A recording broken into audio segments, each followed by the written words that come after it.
Some of the young guys right now have never seen a disaster. After an hour, he says, I can't even take this anymore. I'm going home. So Dad and I, crop insurance made us harvest it, and there were spots where the combine went quiet. When the canola tariff came on, like China, and I wrote a report on there, it had 427,000 views. And I thought, wow, that's just little old me. I don't need to frickin' work. Like to farm 20 or 30 or 50,000 acres or 100,000 acres, good on those guys. I don't want the management decisions. I don't want the headaches, because there's headaches. Everybody farms. Nothing is by the book.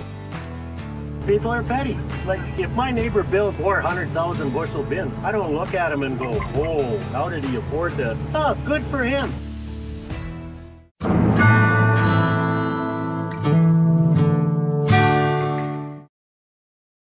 This episode was recorded in the field with John Kotylak in the spring of 2025 at Balcarres, Saskatchewan, brought to you by CropAid Nutrition, a Saskatchewan-made soil health company. Check them out at cropaidnutrition.com. John, walk me through the history of the farm then, going back right to the beginning. Well, we're a fourth generation. My grandfather came with his whole family from that area they're fighting in Russia right now. So we didn't know if we were Ukrainian, Russian, or whatever the hell we were. But they got the hell out of Dodge and came to Canada. They started off the boat in Swift Current, Saskatchewan, and they rented land in Hodgeville. Well, it's dry in Hodgeville. Guess what? They couldn't make it. So then they moved to Lipton, Saskatchewan, because they knew somebody there. And the land they had in Lipton, not the greatest, not a lot of trees. And so the whole family decided to move again. And they went all the way north of North Battleford, Saskatchewan. Well, you get trees, you got water, you got rain usually. And they got a whole section because each kid that was over a certain age, you got a quarter under the Homestead Act. So they got a whole section in the bush up there. What year was that? Oh, that was in the right at the end of the Homestead. So that was why they had to go that far up. But we actually went up there, me and my boys, and found the property. And I remember my grandfather telling me that they got the hell out of there because they froze. All it was big trees, lots of rocks, and in the middle of nowhere. And my grandfather, great-grandfather, is buried up there somewhere on that farm. So then from there they split. A group of them settled in Kelleher and married girls in the Kelleher area. My great-grandmother went to Nipawin with the daughter, and they farmed up there. And then Dad's dad came to the Balcarres area, to the section that the yard is on, and that's where the farm began. And then Dad, he had a section. And it was weird because I always tried for the homestead, you know, to get that plaque. And I was rejected. And we found out why. We had a large Jewish colony in the area. And we couldn't figure out, Dad was born here in 1929 in Balcarres. We were living on that section where we are right now. But for 15 years, we didn't get title to that section. And at the 15th year, Grandpa got 4, 5, 6 quarters, which he's gone. All we could come up with is a Jewish guy from Winnipeg financed my grandpa. And that's how we bought the land. Because who bought 6 quarters in 1944? Like, that was unheard of. And they didn't come from wherever they did with lots of money. So I can't get a 100-year plot until 2044. Because it wasn't owned for 15 years. It was financed. It was financed. And who was this Jewish colony? I've never heard of it. There's a Jewish colony that was north of here, and there was a bunch of people from Israel that came and tried farming, and then lots of them left and went to Winnipeg and then Regina, and there's one family left. That's it. So that's what we come up with, and then Dad and his brother bought my grandfather a house, and they moved to Regina, and they were right across the street from Taylor Field. So how could you not know how the farm got started? Was it a little bit of a on the down low, or is it just something you never talked about? Or Grandpa died. I never met my grandfather on Dad's side, and Dad didn't know, much about it. I knew they were friends with the people, but the title showed that this Jewish guy owned it, and he lived in Winnipeg. And in 1944, all of a sudden, Grandpa had 6 clear quarters in his name. Free and clear. So that's back to my banking days, the land title searches. Oh yeah, that's right. Yeah. It started to make sense, eh? Yeah. So then, Dad bought my grandfather out. He moved to Regina with my grandmother. That part of the city was pretty fancy at that time, I guess. I don't know. It was kind of neat going to football games as a kid. You just went upstairs and you could look out the bedroom window and you could look down the field in Taylor Field. He died shortly after his move to Regina. He only lived 2 years in Regina and died of a heart attack. So then Dad farmed with his brother for a bit, and then Matt was a mechanic, and he decided he wanted out of the farm, and so Dad bought him out, and Matt went to Calgary, and the rest of the kids were educated and stayed in Regina, the Dad's family. And you have relatives still in Hodgeville and North Battleford? No, because they all moved. They all moved because our original, the group, it was father, daughter, my grandma, great grandma, and grandpa, and then 4 boys or 5 boys and 2 girls. So they brought the whole family, eh? And that's what I mean when they moved. But when they moved the last time to get the full section, they, after that disaster up at north of Goshen, that's when they all were old enough to say Grandpa John, my Grandpa John, that we're splitting up and going on our own, eh? So 6 quarters, and how big is the farm now? What kind of growth have you had? We're at 40 quarters.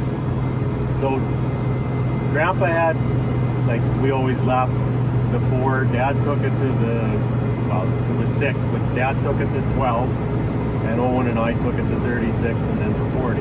So I don't know if my kids will take it to 120, but each generation we've multiplied it. But basically in the 60s or 70s, with Dad having 12 quarters, we were one of the bigger farmers at that time, because most guys were 4 quarters.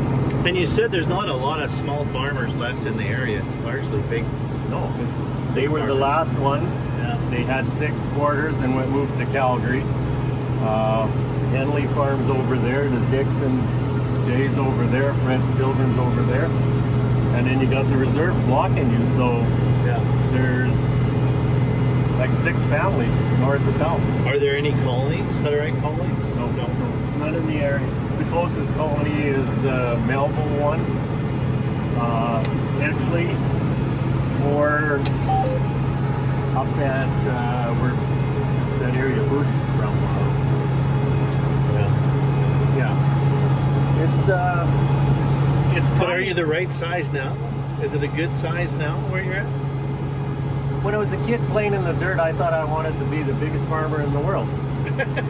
And we got to a point that people wouldn't sell to us anymore, and we were told we had too much land at that time. And this was in the 80s. Like a lot of, when I came home from university, if a quarter came up or a section, I bought it. my banker looked at me like, why are you doing this? You should rent it. But it made sense to buy. You knew back then that land would appreciate always? No, I didn't care. I just liked owning stuff. And and I mean, a good friend of mine, his dad and them used to laugh at us. Rent. And why do you want to buy? Well, because it's ownership.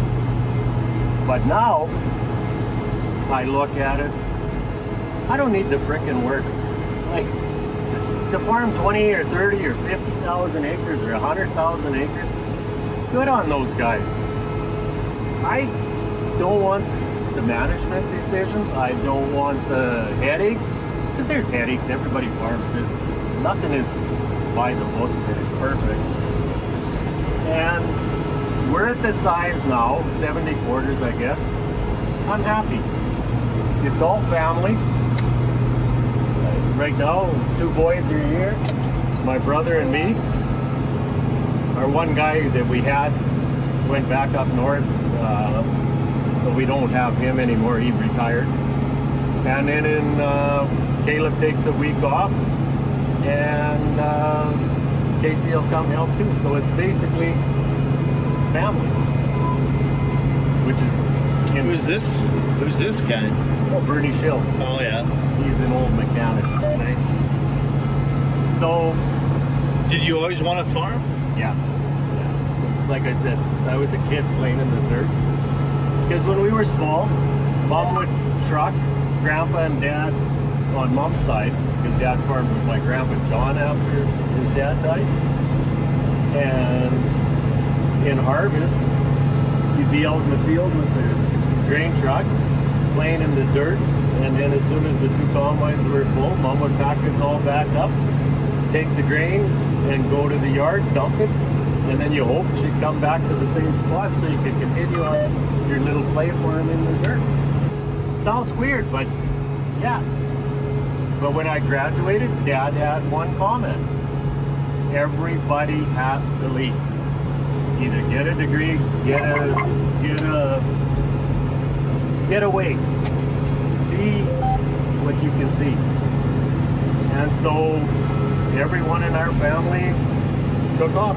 My brother, half that's behind me, never did come back, but he was playing hockey and that. And he's got his master's in business and lives in Vancouver. And he works for Burlington Northern. He runs the spur that goes into Vancouver. But guess what? He was out. He comes out in harvest. And at Dad's funeral, he laughed at my brother Owen and me that his retirement plan, because he's got a couple quarters, his retirement plan is to come work for us in spring and fall with his brothers on the original farm, and he's not selling. And yeah, we'll be happy to have him. So that's what we got. And my sister, she got paid out. She got a house in Regina, and she's got still a quarter. And she's got both kids. Her and her husband couldn't have kids, so she's just happy that she owns land. And probably one of the boys will get it someday. Who knows? Succession hasn't been an issue. Nobody's fought over. Like, Blake's done well enough in Vancouver. Well, that house in Vancouver, if he's old, he could be. Well, he's looking at buying in Calgary because he's not happy with the politics in BC. But he's close. He's got 2 years and he's fully retired. And then my sister worked at Wascana Rehab, and she's fully retired, and her husband's retired, and her main job is she looks after our mother at the home, and she'll be happy just to get her rent check. But you left the farm and you worked off the farm. You had a pretty good career off the farm too. Well, it was enjoyable. I liked what I was doing. What were you doing there? I worked, well, I guess I'll start maybe at the beginning. I went in to the U of S, the agro program. Full intentions, getting my degree, coming out. And first year went over, did good enough, and I got a summer job with Sask Ag and Food. And that was in the drought years, the 80s. And I had a really good job with Sask Ag and Food. It was fun. And then a bunch of us decided, why do we need a degree? If we're going back farming, take the 2-year diploma, and you're still in Saskatoon and that. So every summer I kept getting back on with Sask Ag and Food. And like I said, the 80s were bad. The droughts every summer.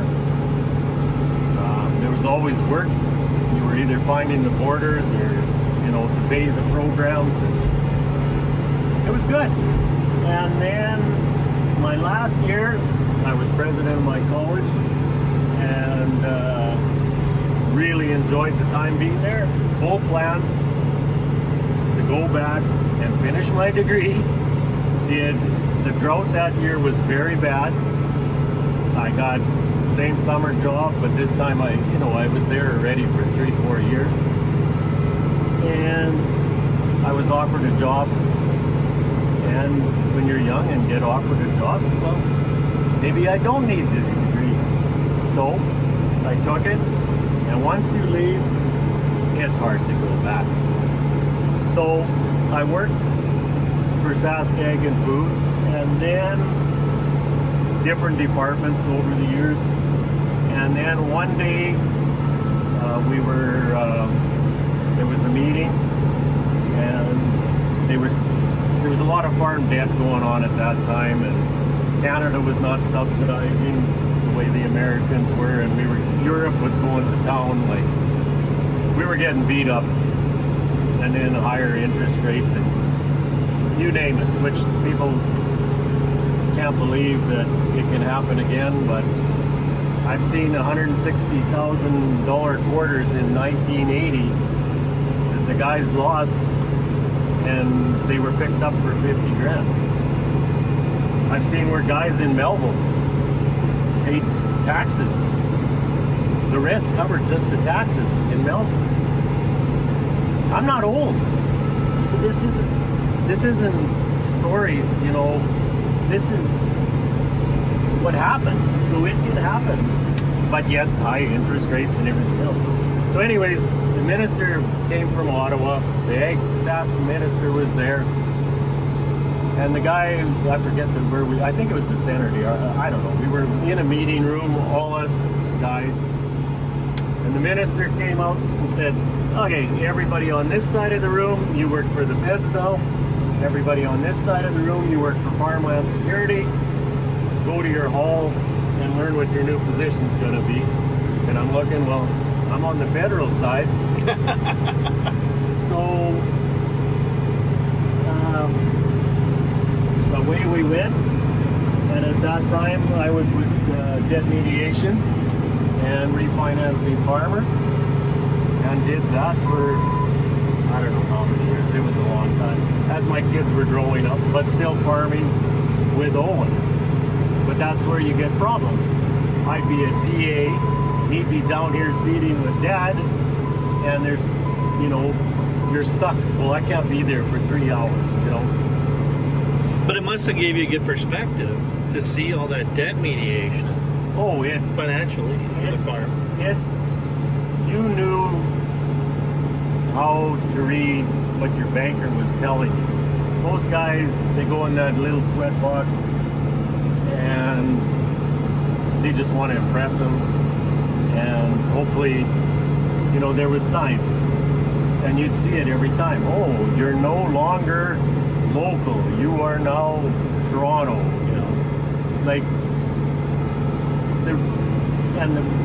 The banker might be your friend, but then they move him out as soon as there's trouble in the loans department. He does a move somewhere. Like, this is years ago. But all of a sudden your guy that is no longer there, now you're panicking when you go in, and then the new guy, well, we don't like the way it looks. And all of a sudden, you know, you can see the... I think that's happening this spring. It is. I talked to a few people, and credit is dried up, and it doesn't matter big or small. There's a lot of the money's not there like it used to be, and it goes in cycles. Like, I remember this one banker we had, Don Dean, good friend of my mom and dad. Don would laugh. He'd do the financials up for the farm, and he'd say he'd send them to Calgary, and he thought, God, the numbers look good, you know. Well, the guy he was dealing with in Calgary was no longer there, and the new guy, ooh, we don't like the way this farm looks. And so then he's getting them back, telling you can't buy this or you can't buy that, you can't get credit, and your off's going to get capped or whatever. So it was a learning experience that you couldn't be taught before. Like, and you had to deal with a lot of stress, because I mean, there was everything from guys that were suicidal. I mean, you're losing the farm. There's sometimes the wife didn't even know that the farm was gone. The wife didn't even know that RSPs were all tied up, that she signed a piece of paper. Like, it wasn't good. It wasn't a good time, but as far as if you could help the guy, and some made it, and then some transitioned out.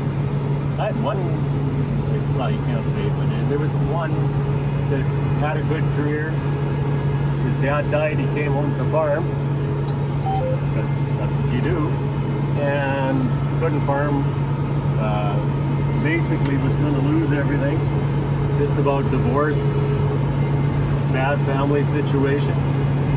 But his career that he graduated from the U of S with, like, he could get any job and make a fortune. And basically, in the long run, the farm was gone. He lost it. I ran into that guy in a city in Alberta a few years later. He remembered me.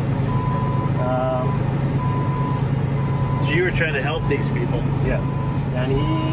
But I had to explain to him that there was no way coming out of it. That, like, I could not get a plan that would make financial sense to continue. And that's a hard decision when you got to tell somebody, or not tell them, but explain to them that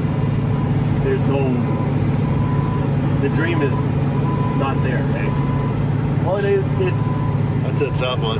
It's Because they can't see it, right? no, and it's tough. It's not an easy thing, and it's not easy for them, because some of them, when you work your entire life, and then, like, some of the young guys right now have never seen a disaster.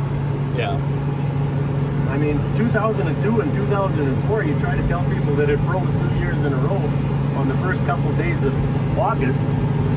Well, anybody that knows grain growing, it's not much in the head.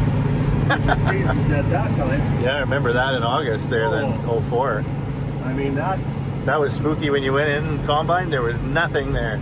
on our land at Balcarres, we brought 3 semis down, flat field. Dad and I took the combines down. Owen was trucker. After an hour, he says, I can't even take this anymore. I'm going home.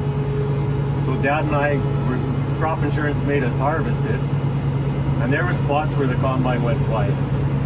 Because on the flat, the whole field froze. Like, it looked, and we were putting straw through, like, for a 60 plus at that time. And the combine literally went quiet. And like, you were at our yard, you see we're higher up in elevation. Halfway down that hill, it poured in. You get to that ravine, and it went dead quiet. I was wondering, what was the building across from the lane on that knoll? It's a sandy knoll. Can't grow grain on it, may as well build buildings on it. Yeah, what is that? What kind of building is that? Was that? The old house? Yeah. That is my dad's brother's house. Really? And it will stay there till my mom passes away. And then one night Jewish lightning will get it. Yeah. Yeah, it's going down. It's been there since then, and it's now starting to cave in too. Hey, I hope you're enjoying this episode of Growing the Future podcast, and I thought this was a good moment to mention CropAid Nutrition. They're one of the companies that we are working with on the farm and on the Growing the Future platform that's really focused on practical soil health, not just ideology, not just marketing, but helping farmers improve the biological performance of their soils in ways that can actually show up on your farm. They are Saskatchewan-based, they're science-based, and I really like working with them and their distributors, so check them out at cropaidnutrition.com. So tell me about this whole operation here. You just got filled. Tell us all what you got in the tank, what you're doing here today. Okay, we're doing barley. This was canola last year. We like to put our barley on certain fields that's remote. And we used to grow 600 acres, now we do just 300. Just it gets the combines out earlier, and we've lucked out and got malt every year, so we save malt barley. Some years you make good money, some years you don't. I just filled up with Anhydrous, S15, and seed. The seed's treated, and the S15 is done with ProCoat, so there's a bunch of micros on there, and then Anhydrous. And because that guy brings it, I don't need another truck sitting here.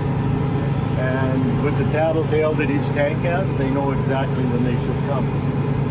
So tomorrow morning, I'll fill tonight, tonight he'll come, during the night sometime, fill, and away we go tomorrow again. So what's at stake in Western Canadian farming this year? This year, we need this crop. The way everybody is financially, we need this crop, big time. The west side cannot take another drought because crop insurance and all the insurances are going to start failing those guys, because you can't have year after year after year of disasters. In this part of the world, we've had a lot of good ones. If we get a frost, it's going to be a world of hurt. And we need this crop. What could happen? You were in debt mediation. What does it look like? Well, your banker calls you in.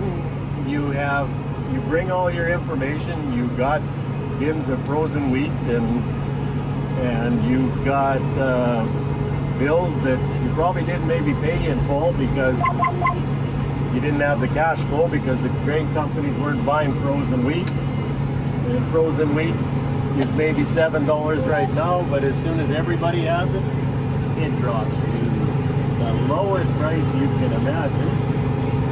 And it's not that happy of a conversation. And you might have land values that are really good, and I think they'll hold up as long as we still have the investors of the world looking at our land. So, but then you'll get the statement from the bank that says, well, we don't finance on equity, which was a famous thing in the 80s. Right. And it's a lot of retooling, and the problem is a lot of, and I mean, we all did it. The good prices, the good yields, you bought things that the farm could use, but maybe you really didn't need them. And you maybe, like we did all our fleet of trucks. We got 4 trucks and 4 brand new trailers. Some of them were paid cash. Probably would have been better to finance and maybe do 2 trucks. But now, yes, there's 4 nice Kenworths and 4 new identical trailers. You know, we did a shed that's 300 by 80, 22 feet high. We have a shed, we got a bunch of sheds, but it was something we needed. So you did stuff in the yard, and I didn't get get that wrong. And you're still paying on some of that too if you financed it. Are you gonna extend it? You know, everybody's got options. It just depends where you are. But an opportunity to take advantage of all this, the guys that didn't do any of that stuff banked away a bunch of cash, and then everybody wins with somebody suffering. Or not everybody wins. Somebody will win when somebody's suffering. Yeah, there's money made on the way up and the way down, eh? Yeah. With the smart money. Yes. What did the bull market look like in the last couple of years? You farmed a long time. It's pretty extraordinary. Well, that day canola hit $30 a bushel. And a lot of the guys, that year was unique. $12 was the price in fall. A lot of guys contracted a good portion of their grain. So they were delivering $12 canola. Then the market was fluctuating through the winter.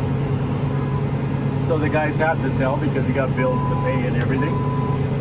And then come June, the ones that held, there was no grain left because of the drought and a few other things. And it just smoked. It went to 30. Well, if you hit that and had 100,000 bushels or more, you just made $3 million. Like, anybody could farm if they could make money like that. Like, it was just insane. But what happens is like winning lotto max. You're going to buy stuff. So you buy stuff. And some stuff, yes. And that's when everybody got into farming. Like, oh, we're coming home to farm, we're gonna do this, and the corporations and yeah, the guys that sat back and just watched the show, if it does turn bad, then I mean, it could be look at price of grain is looking real good right now on canola and different stuff. But if lost, and we're just about due for one again. One of these years. So in this part of the world, frost usually gets, not drought. So it's, I don't know, it's hypothetical what could happen. Yeah. But the one nice thing is the land values. But again, you'll go in, think my land's worth, what's his name paid in Lipton, $600,000 a quarter. Whoa, that's $24 million if you sold out today. Everybody always does the math fast. I got guys with 6 quarters telling me I'm worth $3.6 million. You want to buy me out? It's one sale. There's a few other sales. But is that reality? Yes. I mean, he was going against the big dog. If you want it, you're going to have to pay. And so they did. Do you think farming's just cash flow in real estate? A little bit. It's starting because the investors I still don't get, but the investors that bought early, like we all know one, he got in early, bought a lot of land really cheap. Like, I mean, lots of land. Now, if he was bailing, he'd be bailing like for 400, 500,000 a quarter. You can't make that return on the stock market or anything. I mean, years ago, we have a relative in Regina that does real estate. And he said some lady showed up from Edmonton and bought 30 houses in Regina. Within a year, the housing boom happened, and she liquidated. Some people are ahead of the curve, and some are chasing. Now, the guy paying that high price for land, was he chasing? Yeah, he wanted it. Is it reality? You could say it is, but was he a chaser? We don't know. We don't know. If we had a crystal ball, it'd be great. Yeah. But some people they just got a good knack. He's still buying. He hasn't sold. He's maybe reallocated a bit. Now, the other thing, too, if you are a large landholder, and you buy your first stuff at say $100,000 a quarter, now it's $500,000. It's pretty easy Yeah.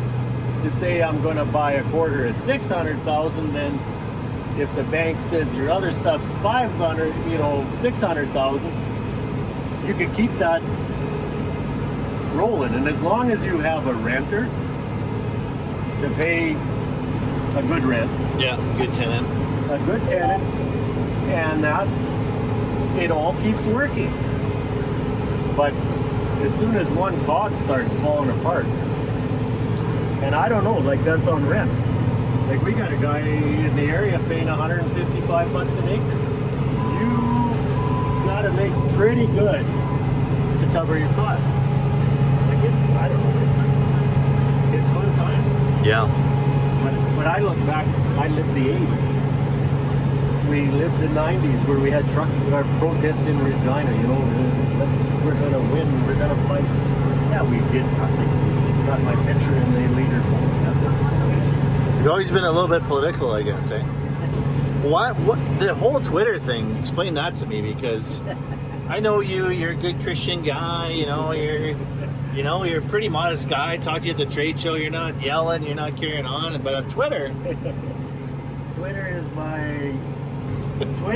my, I don't know, dark side, I don't know. I started with AgriVille. I'll be honest, AgriVille, which they call it AgriVille. Right. I got on there. Were you using your real name? No. Everybody knows who it is. Right. But I don't. And I started out, I'll be honest, I was Sask Farmer. They wonder why I'm called Sask Farmer 3, because I was kicked off that many times.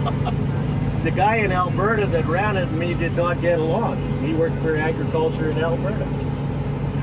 I like to stir the pot and call them out. Like some of the shit that they were talking about on there just didn't make any sense at all. So I started with AgriVille. And then I always had a beef with Sask. I never liked how they did the crop report. It always bugged me that you'd find out who the crop reporter was for your area, and it's a guy with like an acreage, 1/4, maybe 3, and he's telling, well, I'm done seeding, I'm done harvesting, and it's like, you didn't do nothing. They never took the 80-20 rule into account for any of the farm reporting like that, like the number of farms and all that. I mean, No, because they were always looking for somebody. They still, every year, are looking for somebody to fill those positions. I do that now for them in Aberhart. Oh, really? She left like Elvin, I said. Because they, believe it or not, they watched, because I do the Friday crop report on a Thursday, because it just pissed me off the way they did the crop report.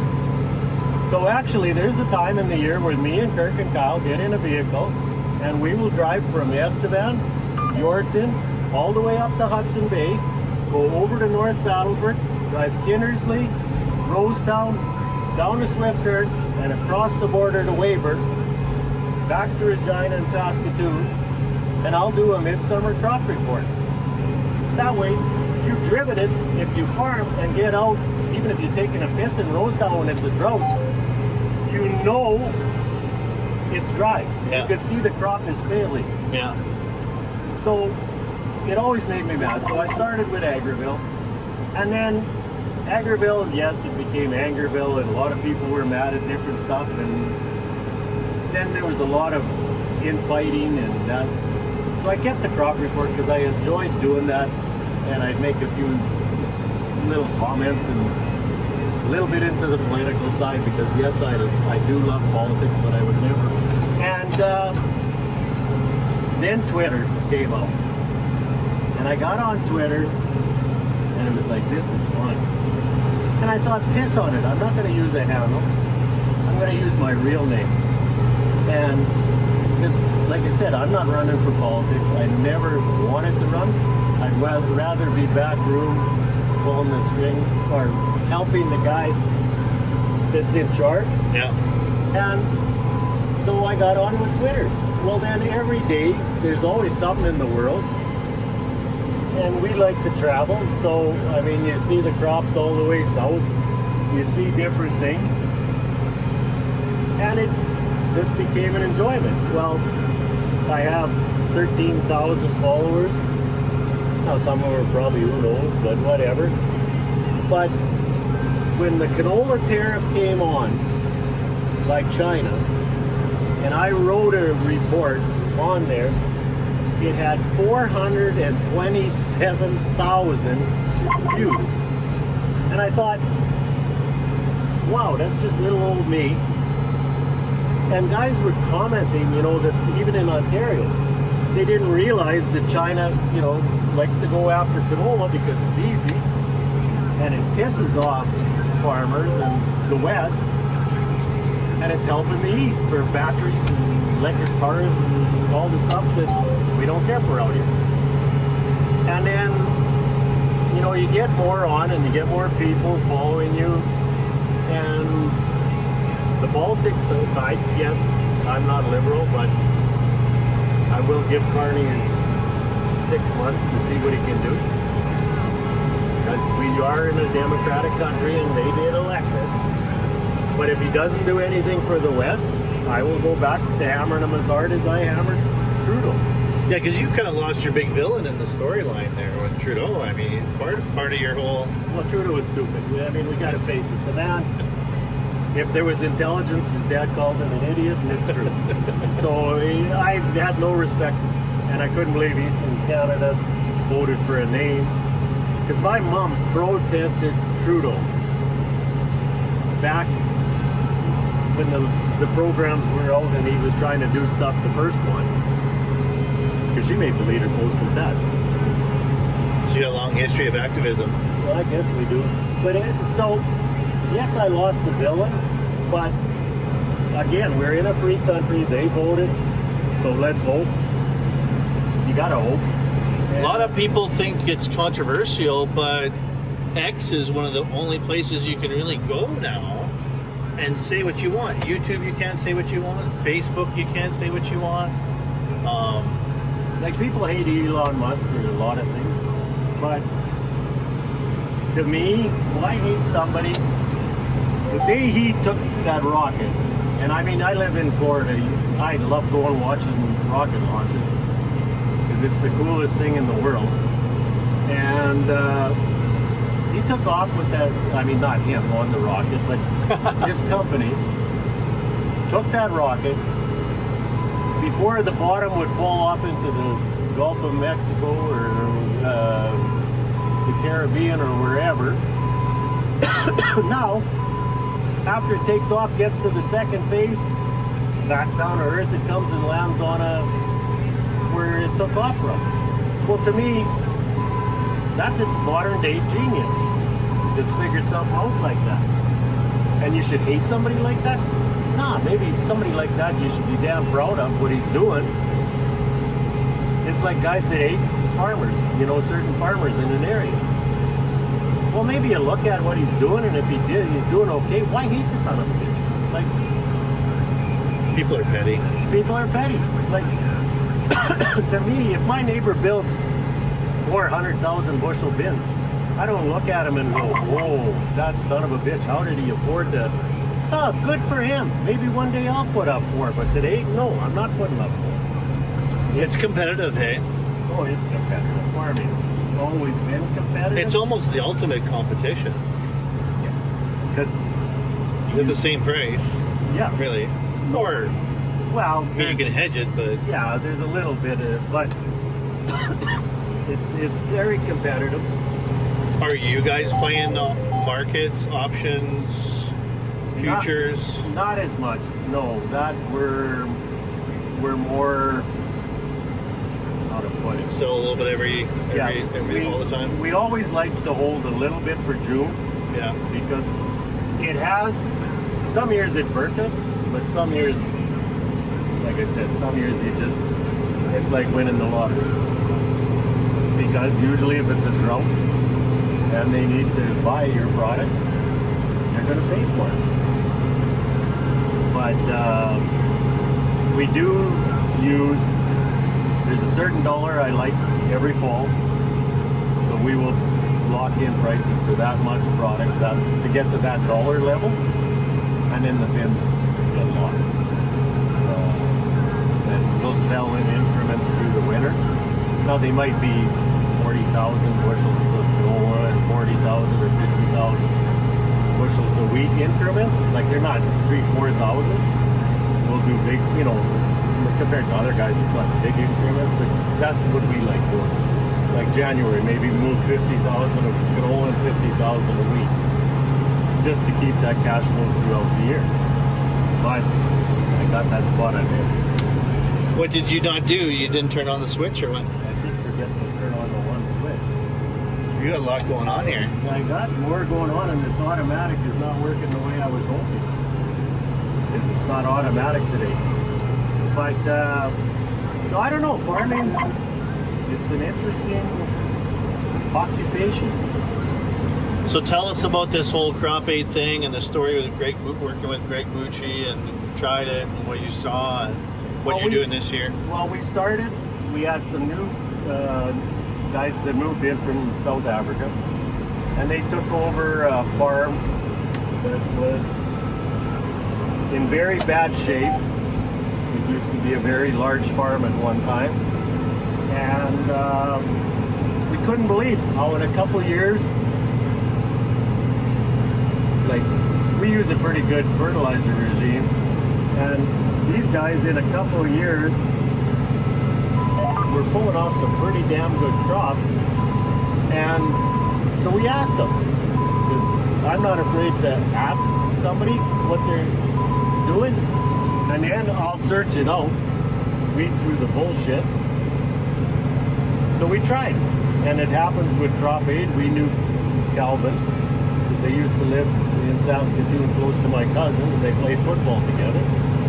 So we thought, what the hell, we'll give it a try. And we kept noticing like little things on the other farm, because we're right side by side. So we'd get a 3-inch rain, and our water would be sitting on our fields, and theirs kind of wasn't.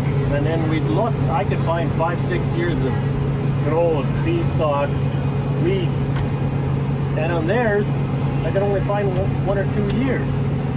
So it was like, there's something happening. And everybody, yes, all these new stuff, I mean, there's a lot of snake oil shit out there, and everybody's searching for that magic bullet. And I mean, we're no different. If I'm at a trade show and something looks good, you take it with a grain of salt, try it a little bit. If it works, well then, away you go with it. You'll run with it, eh? But, so we're in year 3. We still are not doing a full complement of everything, but we've kind of dropped maybe, well, how to put it? If you're searching for, say, 100 wheat, that's always been my goal. Because with some of the varieties, I think we're going to get there before I get put back in the ground. But the way fertilizer, you could give it, you know, if we're out here and we're seeding wheat, and you do a strip at 250 pounds of anhydrous, you could land a plane on it. It's so goddamn good. And then you go to harvest in fall, it all lodged or it didn't yield any better than the rest. So you can only push the fertilizer to a certain point, and then maybe you got to look at some other stuff. Now we've got disease protection, we've got micros. You know, there's a bunch of different things farmers have in their toolbox. And we started looking at CropAid. So now we do, the ground was sprayed with Roundup, and we put CropAid with that, plus our Roundup for the burn off. Then in crop we'll add it again, and then with a fungicide we will add a third time with another one of the products. The seed treatment, we're just trying it a few.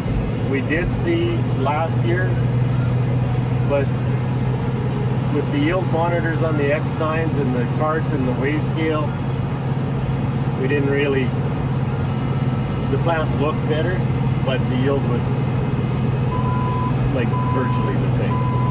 So we're still looking at different things with it,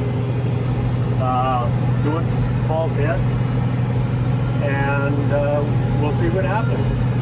But I can see something happening in our soil. Now, yes, I did subsoil last year because we are having issues. Because we've been direct seeding since 1984. We had flexi soil back then. So compaction is an issue. Yeah, we can.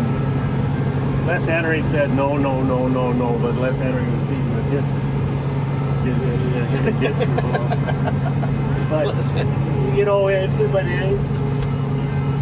there's something because we were all our driveways, and you're loading semis in the same driveway. You're loading grain carts that are massive nowadays.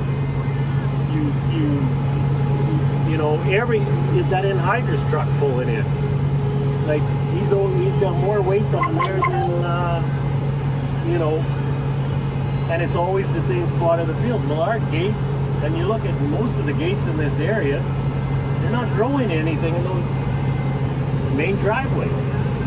So last fall I got a subsoiler and we did every single field. But like if it's the section, the main gate we did.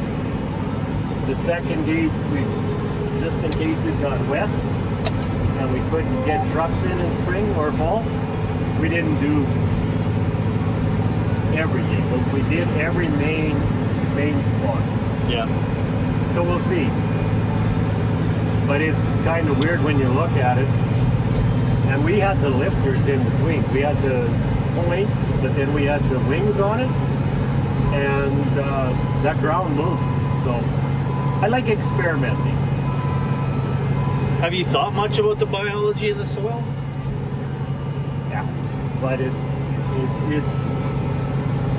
the soil, like, compared to when we all summer followed, we brought land back that is amazing now.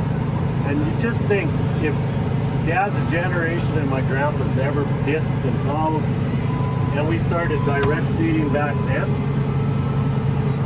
maybe we could be like the soil in Europe. How much did we lose over the years? Yeah. So it's all connected. Like it's all connected. And putting all these fertilizers in with salt and that, Yeah. we all see other problems that develop. Yeah.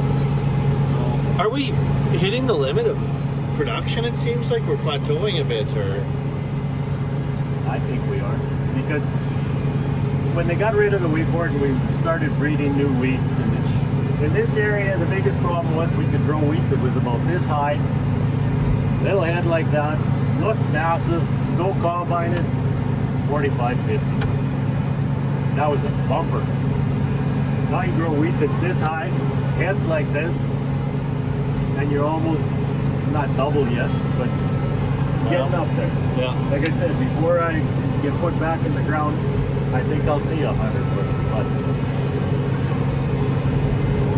But then we keep chasing all these numbers, and are we making any more money? That's the other thing. I don't know. But we're definitely moving a lot more product. Got more stuff. So I like watching the plants grow and from spring to fall. I do the spraying, that's another thing. Yeah. And somebody asked why I like to do the spraying. I like to be in the field and you get out and you can see. And you can see every screw up you did, you can see everything. No, I don't do every field, but it's hands-on. Because you can look with a drone, you can walk in the field once from the road. But if you're flying over that field, you'll see. And if you hire a spray plane guy, what's he going to tell you? Oh, yeah, it looks good. Pay your bill. Well, it's the ultimate crop scouting, really. Oh, the sprayer, yeah. I mean, you're there. You're flying above. You can see. And you can spot with the plants if something's not going quite Yeah, it really puts you in touch with the crop production. I guess just as much or more than a combine almost. Or just a different set of circumstances. But it's funny, when you're done spraying in fall, like the Roundup for the Cascade, I can pretty well give an estimate of what the crop's going to yield. Right. Because you know, if you got a shitty peat crop, maybe it looks good from the road, but if you went over every acre, You develop that feel, hey? It's like the guy on TikTok is talking about his dad the other day who said they were going to measure off 16 acres using GPS, and his dad said, oh, screw it, I'll just go mark it off by foot or whatever. And then he went and measured what his dad had done. He measured it with GPS. It was 15.63 acres. He's like, that old bastard. it's true. It's true. You know, how did he do that? I mean, technology is great, Yeah. but there's still, you need that hands-on. Even, like they say, all these automated tractors and trucks and that. That's really great if you're sitting in an office and playing pencil farming, Yeah. but you're going to miss so much of what you see is out there. You're going to spot stuff that a computer can't spot. Now maybe, that See and Spray or whatever right now can pick the weeds as you're going through. Maybe it'll get there. But this to me is the fun part here. And not just driving the tractor and all that out here, it's just, you watched it from beginning to the end. And some years Mother Nature. Yeah. I really believe in the seed primer, and I think having a biostimulant and the micronutrients to go with it are good. It is hard to measure it to the end to know, but definitely in cold climates like this where it can be cold and dry, getting that seed going can be beneficial. Well, yeah, if we're starting earlier and earlier, you definitely need some kind of seed treatment. You're putting that you're putting that seed in the ground that some nights freezes hard enough that you can not sink in. Like the other morning. That's right. The garden hose, I went to add water for cleaning some seed treatment stuff, jugs. And I turned the garden hose on and nothing come out of the end. Or it was froze solid. Yeah. Made another screw up here. You look at this field in July and they'll go, are they dry? What the hell? That's where he did the podcast. I guess that's what you can call it. How old are you now? 61. Yeah. So you got a long ways to go. My mom and dad are If I do like that, mid-70s. 61, 70. I got 30 more years of this. Jesus. But he loved it right till the end. Yeah. So Has he passed away now? yeah, he passed away at 94. He was just short of his 95th. But why not? It's a wonderful game. Well, like I told you, he got to that point he didn't want the responsibility.